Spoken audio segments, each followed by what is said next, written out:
আপনার সন্তানের সাথে মিশুন, সন্তানের কথাগুলো শুনুন, সন্তানের থেকে দূরত্ব কমান। আপনার সন্তান হচ্ছে আপনার সবচেয়ে বড় সম্পদ। আপনার সন্তান কোথায় যাচ্ছে, কার সাথে মিশছে, কি করছে, এই বিষয়গুলো আপনি ভালোভাবে জানেন, শুনুন।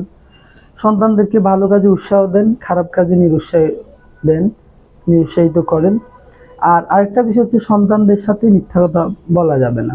আপনার ইনকাম কত, আপনি কত টাকা ইনকাম করেন মাসে, আপনার আয়ের উৎস কি, যখন এই বিষয়গুলো আপনার সন্তান জানবে, তখন সে কিন্তু সেই আগ্রহী হবে, যেহেতু আমার বাবা অনেক কষ্ট টাকা ইনকাম করে, আমার বাবার এত টাকা মাসে ইনকাম, তাহলে আমার চলাফেরাটা কিভাবে হওয়া উচিত, এই বিষয়গুলো সে চিন্তা করবে।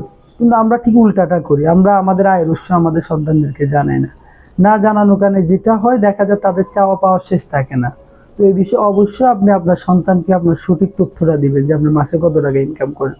আপনার সন্তান তাহলে ওই ক্ষেত্রে অবশ্যই সে তার বিষয়গুলো চিন্তা করবে, তার বাবার যে ইনকামের উপরে তার কি চাওয়া পাওয়া থাকা উচিত। সেক্ষেত্রে ব্যতিক্রম থাকবে, অনেক সন্তান আছে হয়তো সেই তার এর ব্যতিক্রম হবে, এটা স্বাভাবিক। আর প্রবাসী ভাই যারা আছেন, তারা অবশ্যই, আপনারা অনেক দূরে আছেন, পরিবার থেকে অনেক দূরে থেকে আপনারা অনেক কষ্ট করে উপার্জন করে সে টাকা দেশে পাঠাচ্ছেন। আপনাদের প্রতি অনুরোধ রইল যে আপনার ছেলে সন্তান বা আপনার ছেলে মেয়ে কোথায় আছে, কি করছে, কাদের সাথে মিশছে, আপনি যতদূর সম্ভব আপনি সেই খোঁজ খবর রাখবেন।